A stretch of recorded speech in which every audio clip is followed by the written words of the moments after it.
오늘 이 시간에도 살아계신 하나님께서 여러분들과 함께 하셔서 이 시간이 복되시기를 바라고 여러분들의 삶이 날마다 행복하시기를 주의 이름으로 축복합니다.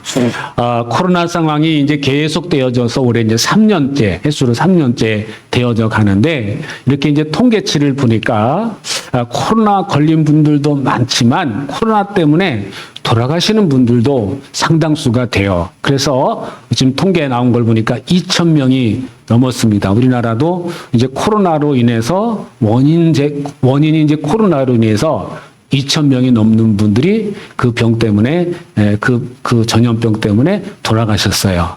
그런데 여러분 이거 아세요? 우리나라가 1년 동안 자살하는 사람들이 몇 명 정도 되는가? 얼마 전에 통계를 보니까 13,500여 명이 되더라고요. 그러니까 코로나로 인해서 지금까지 수치 통계가 2년이 넘도록 코로나 때문에 고생하다가 돌아가신 분들이 한 2천여 명이 된다면 1년 동안에 자살로 돌아가시는 분들이 13,500여 명이 된다고 하는 묻지 못할 사실입니다. 이 말은 삶을 살아가면서 내 생각이 어두워지고 내 마음이 어두워지고 내 생각과 마음이 절망의 상황이 되고 낙심의 상황이 되는 것이 얼마나 무서운 것이라고 하는 사실을 이 통계 하나를 통해서도 알 수가 있습니다. 그런데 여러분 오늘 함께 읽으신 말씀에 보면은 이 4장 전체의 결론 부분이기도 한데요. 이 말씀을 보면은 낙심하지 않는다라는 말이 3번이 반복돼요. 1절에서도 낙심하지 않습니다. 8절에서도 낙심하지 않습니다. 오늘 16절 말씀에서도 낙심하지 않습니다. 오늘 말씀의 제목이 절대로 낙심하지 않습니다. 라고 이렇게 얘기했는데 여기 영어로 말하면 never give up이라고 해요. never give up. 그러니까 절대로 포기하지 않는다는 것. 절대로 포기하지 않습니다. 도대체 이 포기하지 않는 것, 낙심하지 않는 것, 내 힘으로 그것이 가능한 것인가? 내 능력으로 가능한 것인가? 절대로 그것이 가능하지 않습니다. 내가 마음을 어떻게 먹느냐에 따라서 나는 잘 될 수 있어 라고 하는 긍정적인 생각이 나를 낙심을 이겨내고 그리고 절망을 이겨내고 벌떡 일어서게 하는가? 그건 아니라는 거예요. 우리 인간 스스로는 성경을 말씀을 통해서 보면은 스스로 딛고 일어설 수 있는 힘이 없다고 얘기를 합니다. 그런데 오늘 말씀에서는 낙심하지 않습니다. 그걸 3번 반복을 해요. 그러면은 낙심하지 않습니다. 라고 하는 그 이면을 살펴보면은 실제로 낙심하는 사람들이 많다는 얘기일까요? 없다는 얘기일까요? 실제로는 정말 낙심하는 사람들이 많이 있다고 하는 것을 반증해 주는 단어가 낙심이라고 하는 그러한 말입니다. 삶을 살아가다 보면은 정말 이런 일 때문에 저런 일 때문에 이 마음의 상처를 받고 괴로워하고 한숨 쉬고 잠 못 자고 하는 그런 분들이 얼마나 많은지를 우리 수도 셀 수가 없어요. 실제로 여러분 자신들도 삶을 살아오다가 한숨 쉬어본 일 없는 사람 아무도 없을 것입니다. 낙심 안 해본 사람 없어요. 그래서 몇 날 며칠 그저 자다가도 벌떡벌떡 일어나고 했던 그런 기억들이 있으실 거예요. 근데 왜 오늘 말씀에서는 낙심하지 않습니다 라고 할까요?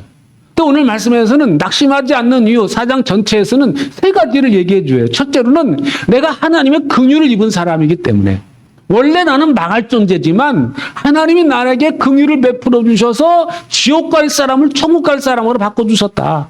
나는 꼭 망할 짓만 골라서 했는데 하나님이 나를 긍휼히 여기셔서 만나주시고 나에게 새로운 직분을 허락해 주셨다.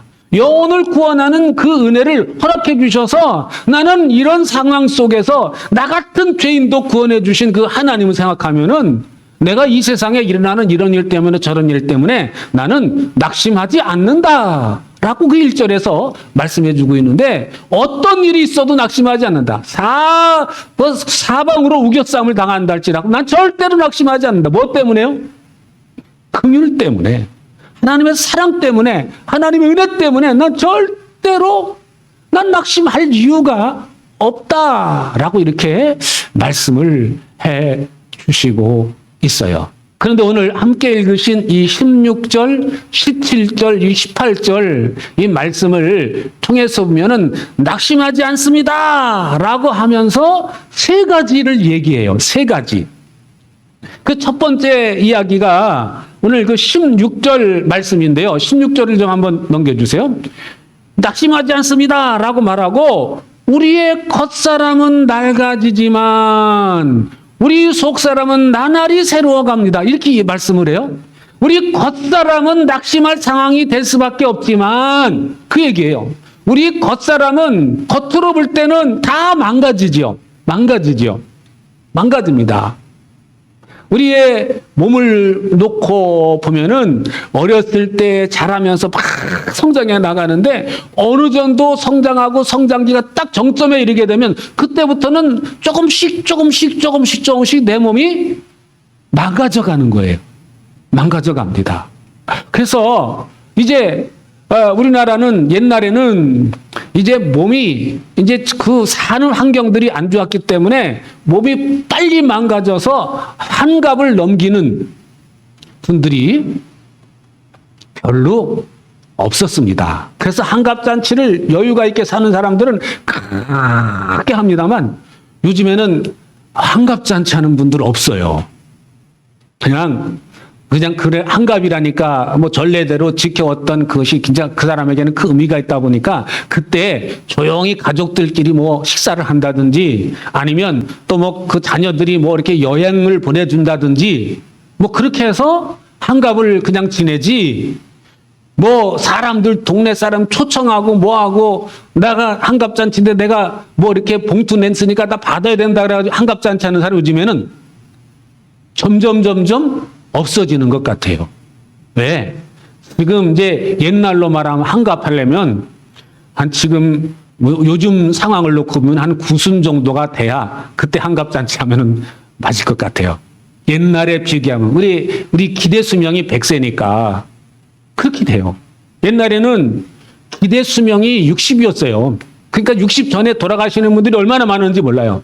60을 사시는 분들이 드물었던 거예요. 그러니까 그때 회갑잔치를 크게 하고 그래서 이제는 앞으로는 구순잔치를 좀 해야 될 것 같습니다. 우리 이장로님 구순잔치 꼭 가세요. 이 구순 그 정도 돼야 옛날로 말하면 그게 환갑 될 것 같습니다. 그런 모습인데, 그러니까 이제 그런 부분들을 이렇게 축소하면 어쨌든 우리 겉사람은 뭐 환갑을 살든지 90을 살든지 성경 속에서 나오는 이 겉사람은 점점 망가질 수밖에 없어요. 그래서 모든 이 세상에 있는 물건들도 다 망가지잖아요. 아무리 새 물건을 사도 시간이 흘러가면은 다 없어지지 않습니까? 겉사람은 낡아지나라고 하는 말은 없어진다는 말이에요. 다 쓰러져 없어져. 근데 오늘 바꿔서 얘기하는데 우리의 속사람은 나날이 새로워집니다 라고 이렇게 표현을 해요. 그러니까 이걸 메시지 성경은 좀 의역을 해서 풀어놨는데 그걸 제가 한번 읽어드리게 이렇게 말씀합니다. 그러므로 우리는 포기하지 않습니다. 어찌 포기할 수 있겠습니까? 겉으로는 우리의 일이 실패로 끝나는 것처럼 보이지만 안에서는 하나님께서 단 하루도 빠짐없이 은혜를 펼치시며 새로운 생명을 창조하고 계십니다 라고 말했어요. 그러니까 정말 겉으로 볼 때는 실패하는 것처럼 보여. 그렇지만 우리의 속은 하나님께서 계속 창조하신대요. 계속 은혜를 펼쳐주셔서 새로운 생명을 일으켜 세우신답니다. 그러니까 우리가 살면서 막 낙심스러운 환경들, 상황들 막 그런 거를 경험을 하지만 하나님께서 내 안에서 그런 새로운 생명을 일으켜서 그 낙심을 쫓아낼 수 있는 용기를 주시고 담대함을 주시고 힘을 주시고 지혜를 주시고 명철을 주시고 아멘도 없으시네. 그 얘기예요. 그 얘기예요. 그래서 어느 날 막 도저히 이거는 해결 안 될 것 같은 막 그냥 답이 안 나올 것 같은데 어느 날 보니까 지나가 버렸어요. 그래서 여러분, 저야 여러분 이제까지 사는 거예요. 사는 거예요. 어떤 그 문제를 만나면 그냥 생각이, 마음이, 몸이 괴로워요, 괴로워. 이제 안 끝날 것 같아. 포기할 수밖에 없을 것 같아. 그런데 그때에도 우리 믿는 사람들 속에는 하나님께서 은혜를 계속 부어주셔서 새로운 생명을 우리에게 부어주시고, 그래서 그런 것들을 이겨내게 하시고 그런 것을 쫓아내게 하시고 뛰어넘게 하시는 그런 명철과 지혜와 담대함을, 또 인내심을 허락해 주신다고 하는 그러한 말씀인 줄로 믿습니다. 그래서 낙심하지 않는다라고 이렇게 말합니다. 17절에 있는 말씀을 보시면 이렇게 말씀합니다. 우리가 지금 겪는 일시적인 가벼운 고난은 비교할 수 없을 정도로 영원하고 크나큰 영광을 우리에게 이룩해 줍니다. 라고 이렇게 말씀을 해요. 근데 여기에 보니까 여기 이 바울 사도가 그 표현하는 용어가 지금 겪고 있는 그러한 고난, 그 고난을 일시적이고 가벼운 고난이라고 표현을 해요. 그런데 이분이 겪는 고통이, 이분이 겪는 고난이 정말 일시적이고 가벼운 것이었을까요? 가벼운 것이었을까요? 결코 가볍다고 할 수 없는 고통이고 고난이었습니다. 40에 하나 감한 매를, 태장을 맞는 거죠. 그걸 5번이나 맞았다고 그랬어요. 그리고 복음 전하러 가다가 돌로 맞아가지고 죽었는지 알고 그 죽은 시체를 질질 끌어다가 성 밖으로 내쳤는데, 거기서 그냥 제자들이 지켜보고서 아이고 우리 스승이 돌아가셨네. 돌 맞아 돌아가셨네. 그리고 안타까운 마음으로 쳐다보는데 부시시 일어나가지고 툭툭툭 털고 일어나가지고, 그래 예수님 말씀하신 대로 여기서 복음 안 받아들이면 딴 동네로 가면 되지. 그래가지고 딴 도시 가서 또 복음을 전하고 그런 삶을 계속 살았어요. 그러니까 자기가 그렇게 될 수 있는 것이 뭐냐면, 오늘 여기에 보니까 비교할 수 없을 정도로 영원하다는 거예요. 끝이 없는 영원하고 크나큰 영광을 우리에게 일으켜 줍니다. 계속해서 하나님께서 새로운 생명을 일으켜 주시는데, 이 땅의 삶은 짧은 것이고 일시적인 것이고 앞으로 영원한 삶, 천국에 대한 소망을 갖도록 하나님께서 내 속에서 계속 생명의 작업을 해주시니까, 그것을 바라보게 되니까 지금 당하는 어려움, 그런 것들이 잠깐이라고 그렇게 고백할 수밖에 없습니다. 그래서 자신의 그 믿음의 경험을 지금 이 성도들에게, 오늘 신앙생활하고 있는 우리에게 말씀해 주시고 있는 것인 줄로 믿습니다.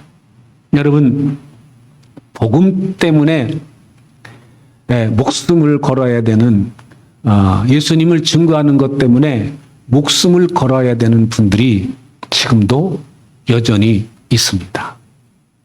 우리의 가장 가까운 이 북한 땅에는 생명을 걸고 신앙생활하는 사람들이 있습니다. 우리처럼 마음껏 예배당에 와서 찬송 부를 수 있는 환경이 아니에요. 걸렸다가는 이 북한의 체제를 무너뜨리는 가장 최대의 적이 누구냐면 기독교인입니다. 만약에 적화 통일이 된다면, 북한이 쳐들어와서 우리나라가 망한다면 제일 먼저 처형될 대상이 목사고요, 여러분들이십니다. 그 정도로 북한은 김일성 종교가 얼마나 강력한지 모릅니다.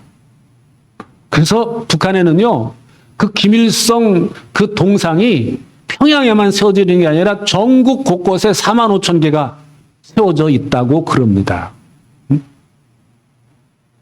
북한의 그 그 캐나다 한인교회를 하는 임현수 목사님이 북한에 계속 그런 긍휼의 마음을 줘가지고 저쪽 그 중국을 통해서 북한에 들어가서 뭐 전국 관광 곳곳을 다니면서 뭐 이렇게 빵 공장도 만들어주고 뭐 목욕탕을 만들어 달래서 목욕탕도 만들어주고 한꺼번에 수천 명 들어가는 뭐 3,000명이 넘는 3,000명이라든가 5,000명이 들어갈 수 있는 목욕탕 만들어 달라 해서 그것도 만들어주고 그러니까 이 한국에 있는 또 전 세계에 있는 그 교회들 중에서 북한에 가장 많은 돈을 헌금을 해가지고 거기다가 도와준 교회가 캐나다에 있는 그 한인교회 임현수 목사님이 담임했던 그 교회였습니다. 근데 그렇게 했는데 이분이 어느 날 밤중에 북한에 들어갔는데 잡혀가지고 평생 노동교화형 선고를 받았어요. 이유를 보니까 그가 이제 북한 왔다 갔다 하면서 어떤 미국에 있는 어느 단체에 그 북한에 대한 실상을 얘기하는 시간이 있어가지고 그래서 이거는 절대 촬영하시면 안 됩니다. 라고 했는데 어떤 장로님이 그거를 촬영을 해가지고 인터넷에 올렸어요. 그것도 한국말하고 영어랑 같이 해가지고 올려버렸어요. 근데 북한에는 이제 뭐 못 사니까 잘하는 것 중에 하나가 어렸을 때부터 아주 머리 좋은 애들을 따로 교육을 시켜가지고 해커들을 그렇게 많이 키운다고 그래요. 비대칭 전력을 해가지고 그 해커들을 키우는데 그 해커들이 보다가 이 임현수 목사님이 자기 나라에 와서 많이 하지만 이게 또 바깥에 나가서 뭔 짓 하나 그걸 검색하다가 딱 걸린 거죠. 그래가지고 이 북한의 체제를 무너뜨리는 나쁜 놈이라 그래가지고 그를 평생 노동교화를 해가지고 잡아갔는데 그 교도소는 외국 사람들만 가두는 교도소입니다. 북한 사람들이 없는 거예요. 근데 거기에 교도소에 있는 그 사람들이 몇 명이냐면 교도소장을 비롯해가지고 50명이 있는데 여러분 이 CCTV 여기 있잖아요. CCTV로도 감시할 뿐만 아니라 CCTV로 그 일거수일투족을 24시간 감시할 뿐만 아니라 사람이 2명씩 줘갖다 가지고 24시간 감시한대. 2시간씩 그대로. 그렇게 감시하는 거예요. 그리고 나가면은 아침에 일어나면은 8시간은 반드시 일해야 되는데 2시간 일하고 30분 쉬고 그거를 반복하는 거예요. 근데 북한 너무 추워가지고 노동 교양을 시키는데 땅 파는 일입니다. 땅 파는 일.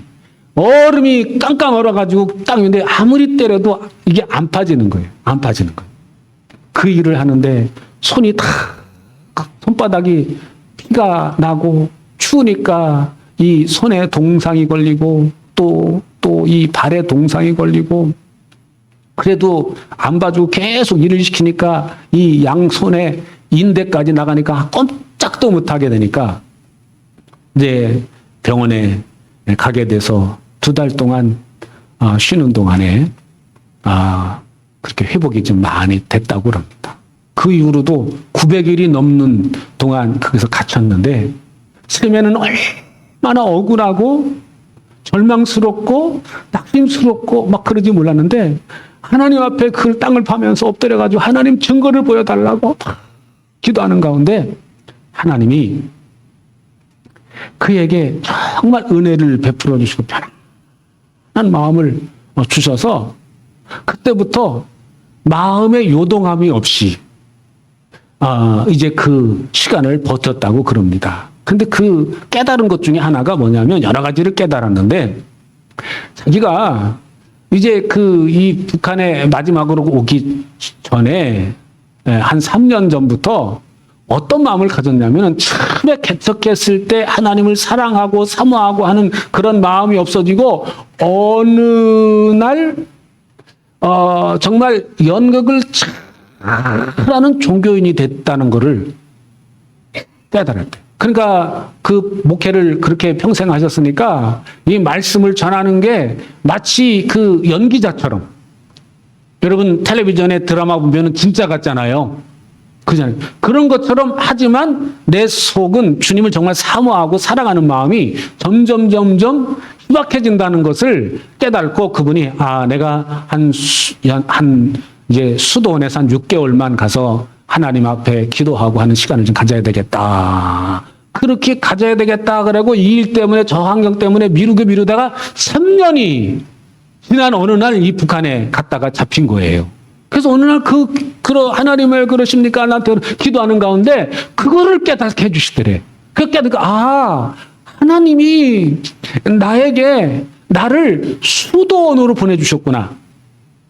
이 교도소라고 하는 수도원으로 나를 보내주셨구나. 그래서 거기에 시간만 있으면 성경을 읽고 기도하고 성경 읽고 기도하고 외국 사람들에게는 성경을 볼 수 있는 그 기회를 준대요. 그래서 성경을 영어 성경과 한영 성경을 넣어줘가지고 그 기간 동안에 성경을 얼마나 많이 읽었는지 모른대요.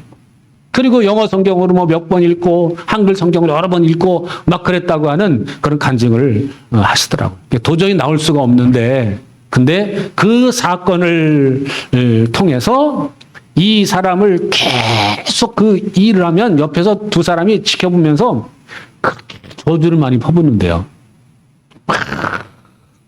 그러니 그거 얼마나 괴롭겠어요. 옆에 들은 막 젊은 친구일수록 더 그런다는 거예요. 그런데요, 하나님 은혜 주시니까 그 사람들이 하나도 안 밉대요. 캐나다 정부랑 의논하긴 해야 되지만 지금도 북한 땅에 가고 싶답니다. 가고 싶대요. 미운 마음이 안 든대. 당신이라도 북한에서 태어났다면 그 사람들처럼 행동했을 거래요. 그래서 그 사람들을 불쌍해. 그래서 이분이 지금은 은퇴하시고 무슨 일 하시냐면 지금 이북에서 우리나라로 넘어온 사람들이 약 3만 4천 명 정도가 되는데 그중에서 예수를 믿고 지긋지긋해서 북한을 탈출해 나온 사람들 중에 신학 공부를 한 사람들이 몇백 명 됩니다. 근데 이분들이 보통 어느 정도로 있냐면 이쪽 남한 사람과는 전혀 다르대요. 보통 성경을 100독 이상 했고요. 많이 읽은 사람은 300독을 했는데 그 300독을 한 사람들은 이제 성경을 얼마나 잘 가르치는지 모른대요. 그러니까 지금도 그 많이 읽은 사람들 중에 내가 가서 순교하겠다고 북한에 가서 복음 전하겠다고 가서 순교한 사람도 있대요. 지금도. 그 정도로 이분들이 북한이 열리기만 하면 자기 고향 땅에 가서 순교를 각오하고 복음을 전하겠다라고 하는 사람들이에요. 도저히 지긋지긋해서 북한이 지옥 같아가지고 탈출해 나왔는데 이제는 예수님을 만나고 예수님을 믿고 예수님을 내 인생의 주인으로 모셔드리고 나서 보니까 그 북한 땅에 있는 사람들이 얼마나 불쌍해 보이는지. 저들이 저렇게 고생하면서도 저렇게 어렵게 생활하는데 뭐 그냥 영양실조에 걸리니까 못 먹으니까 키가 안 자라는 거예요. 키가. 그 목사님보다 큰 사람을 못 봤대요. 북한 땅에 들어가서. 군인들을 만나도 그렇고 아무를 만나도 큰 사람을 못 봤대요.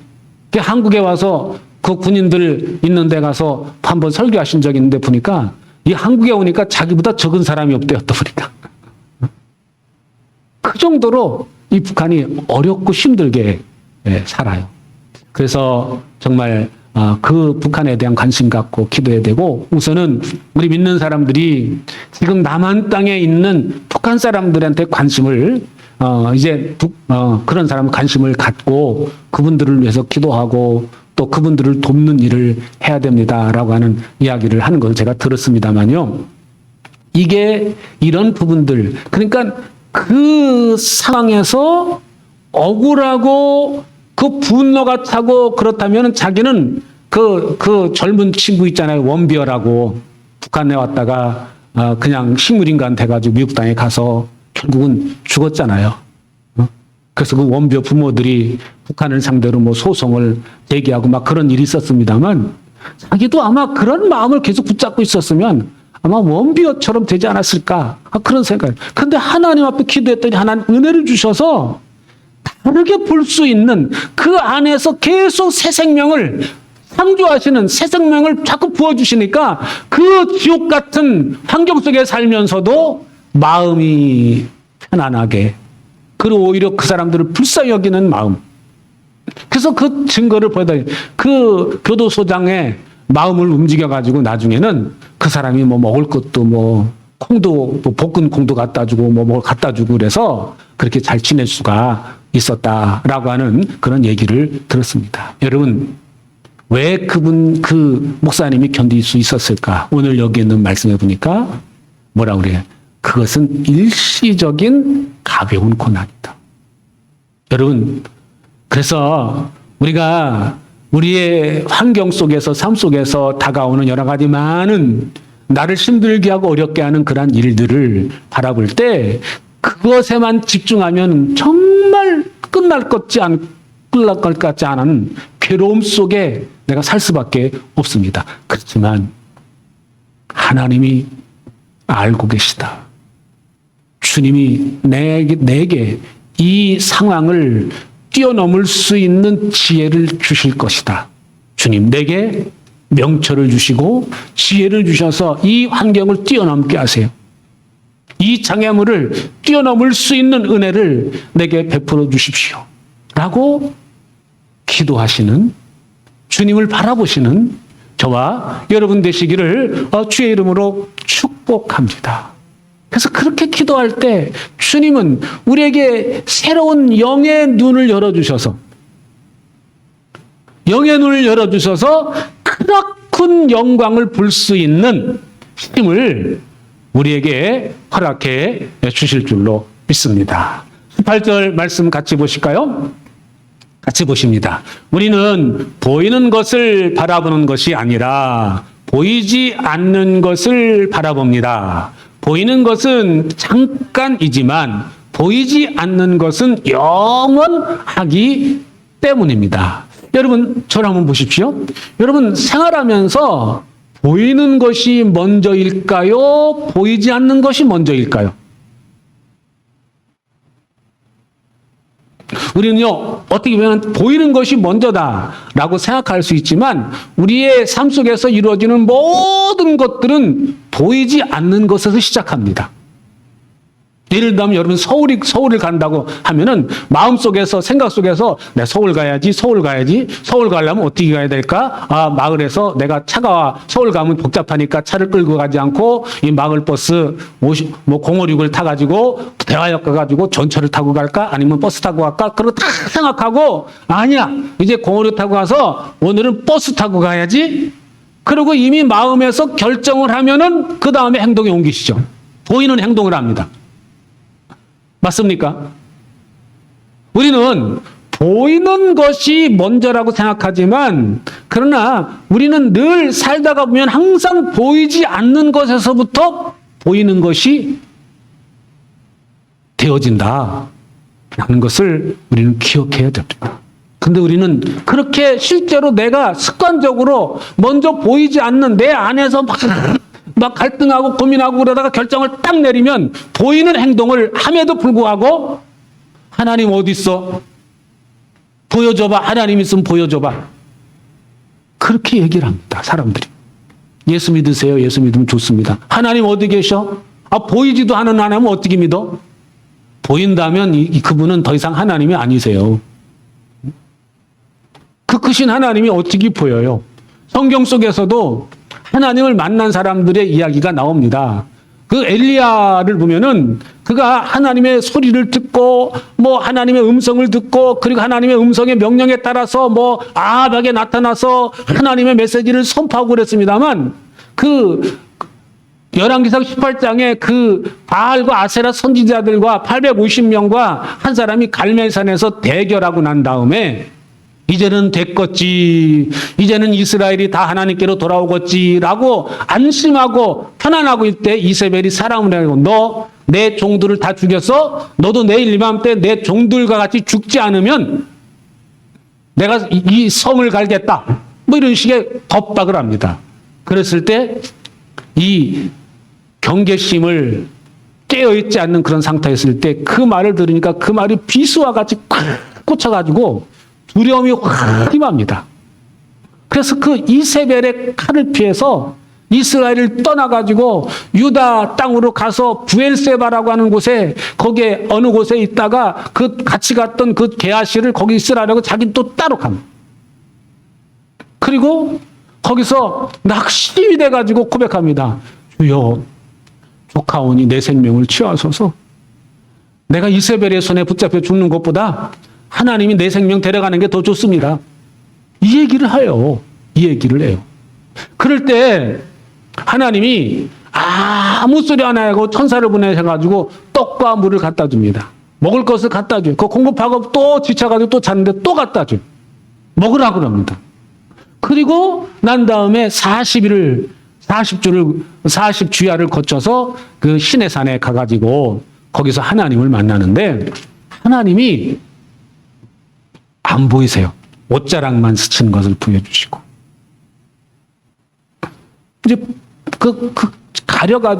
가려서 그냥 쓱 지나가시고 음성만 들려. 세미한 음성만 들려. 엘리야야, 내가 왜 여기 있느냐? 하나님에 대한 열심히 제가 특심하오나 지금 상황이 이렇게 돼가지고 내가 도저히 감당할 수가 없어서 왔습니다. 그 얘기를 해요. 그때 하나님이 알았다 그러시고 엘리야는 이제 너는 사역을 정리하라 그러시고 3가지의 일을 맡겨요. 네 후계자로 엘리사를 세우고 예후에게 기름을 부어서 왕을 세우라고 그러고 아람 나라 시리아에 하사엘을 기름 부어서 왕을 세워라. 그게 네 사역이다. 그러고 너 나한테 와라. 그 말씀을 하신 거죠. 하나님은요, 본 사람은 성경 속에서도 없습니다. 세미한 음성을 듣거나 소리를 듣거나 또 경험을 하거나 말씀을 받거나 그런 것은 있습니다만 성경 속에 나오는 인물들도요, 믿음의 사람들도 하나님 본 사람 없어요. 하나님을 내가 볼 수 있다?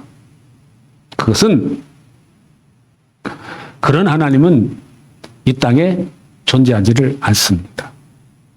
그래서 오늘 그 하나님께서 우리에게 찾아오셔서 내 안에서 계속 새 생명을 공급해 주셔서 영원한 세계를 볼 수 있는 눈을 열어 주시는 줄로 믿습니다.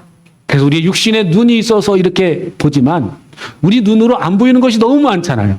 근데 보이지 않는 세계를 볼 수 있는 눈을 영의 눈이라고 말하고 영안이라고 말합니다. 올 2022년도 내가 영적인 눈이 활짝 열리셔서 보이지 않는 세계를 바라볼 수 있는 그런 저와 여러분들이 되셔서 어떤 문제가 오고 어떤 괴로움이 오고 어떤 낙심스러운 상황이 온다 할지라도 이거는 나를 낙심시킬 수 없어. 나는 절대로 낙심하지 않아. 라고 믿음으로 선포할 수 있는 저와 여러분 되시기 바라면서 오늘 이 말씀을 드립니다.